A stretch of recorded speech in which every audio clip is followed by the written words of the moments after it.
What's up, kinfolk? It's RJ Young. I am not on a step mill. Welcome to the live show. We do this here thing on Mondays and Wednesdays at 3 o'clock Tulsa time, and we're coming off a wild weekend of college football.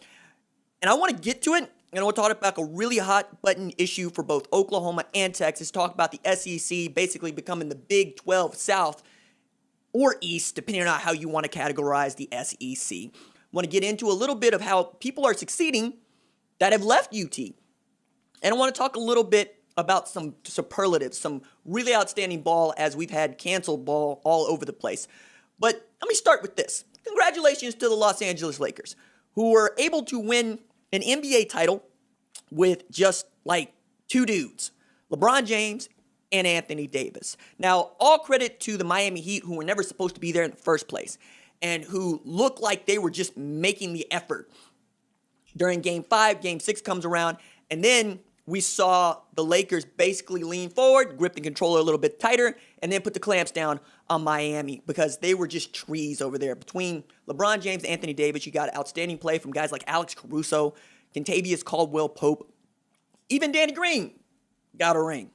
Now, I also need to add here, if you are not a clutch client, you should consider being a clutch client because 6 clutch clients on that roster of 15 players. They all got rings now. Y'all only know 2 of them dudes by name. One of them dudes didn't even play in the finals. It's a wild, wild thing to think about. All right. So from that to the hot button issue of the day, which is that the 4 overtime thriller that led to the most points scored ever in the 120-year history of OU Texas should have never happened. With 6:06 left to play in the game, officials had to mark the ball and make a timeout. They asked that you add 46 seconds back to the play clock that was never there. Lincoln Riley said, hey, look, we knew that was wrong from jump. We thought that they were going to talk about it. They haven't. Up until now, the Big 12 Conference Office and the Big 12 officiating crew has not really addressed this at all. And this was caught first by fans on Twitter, then by beat writers, and of course, Lincoln caught it right away. Now, the reason that this mattered during the game is not only did it give Texas another 46 seconds to try to make this thing happen and to win this thing in regulation, but it also changed up the play calling for Riley because he's been rightfully chastised for a pass on third down when you're thinking maybe you make a different play call that doesn't stop the clock. And he's saying, look, if we got 46 seconds back to where we were looking at 152, yeah, sure, I would have made a different play call. But that's not what he got to do. He had to play it as it lies, as they say. Now, I'm past it because Oklahoma won that game. But I can understand why so many Oklahoma fans are not past it and don't think it's necessarily right that Texas got, another 46 seconds. It's gone. It's done. Does it change the outcome of the game? No, it doesn't. It got to 4 overtimes. I had 4 heart attacks. Oklahoma won the ball game. Oklahoma's 2-2 going into this bye week. Meanwhile, the University of Texas is in shambles. Tom Herman is very much on the hot seat, and regardless of how this season goes, unless he won the Big 12 championship, I don't think that he gets to stick around after this. You're also talking about some added division over the eyes of Texas, which is back before Texas as controversy in light of Black Lives Matter and what that meant on the University of Texas campus.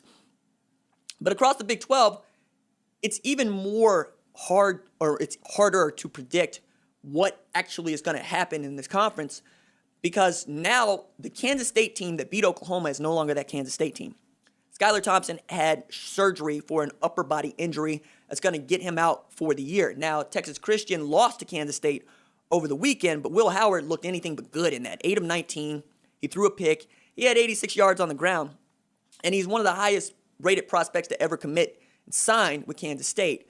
But Skylar Thompson was a very different quarterback compared to him and had 30 starts. And I think he had like 626 yards passing before the injury.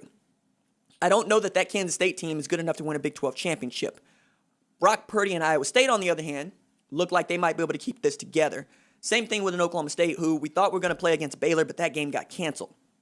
So now people are hammering West Virginia at plus 2,000 to win the Big 12 championship because that's where the value is. But if you take a look at OddsShark earlier this morning, you'll see that Oklahoma still has the best odds to win the Big 12 championship. I find that to be wild because Oklahoma already has 2 losses against Big 12 teams. Now, can they get into the championship? Absolutely. Of course they can. But there is no margin for error for them, and they'll need some help here, particularly from Iowa State, Oklahoma State, Baylor, to start, with a few.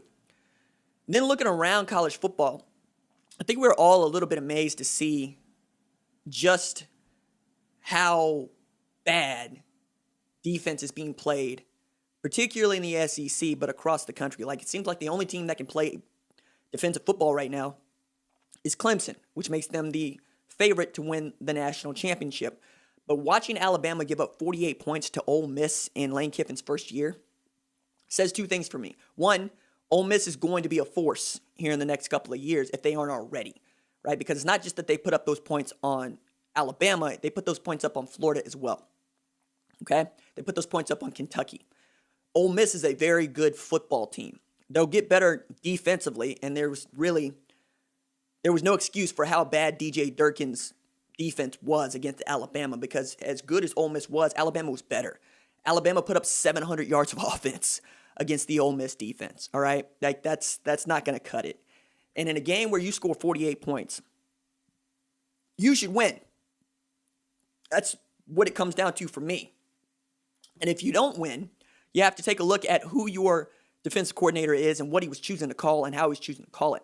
Now, on Alabama's side, Dylan Moses, Nick Saban said that they thought that Ole Miss might have known their signals.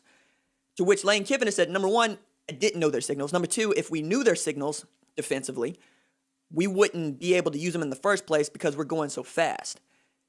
This morning, Lane Kiffin said, look, we call a play just before the play ends on the next one. So before they spot the ball, we already got a play signal in, and we're trying to go as quickly as we can.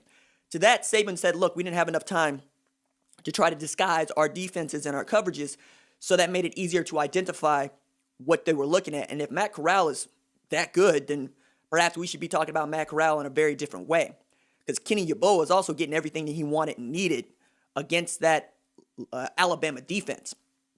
Now, do I think that Alabama is going to show up as badly as they did against Georgia? Absolutely not. I think that Nick Saban, who is a defensive back by trade and a defensive coordinator by trade, is going to probably assume the controls from Pete Golding in practice this week to be sure that his boys show up ready to play, because it's not that Stetson Bennett is that good, it's that he's not that bad, right? He's still got what it takes to pick you apart. Same thing with having George Pickens on one side and now Keiris Jackson on the other, to say nothing of Demetrius Robertson and those tailbacks that they have. So I'm interested to know what that game is.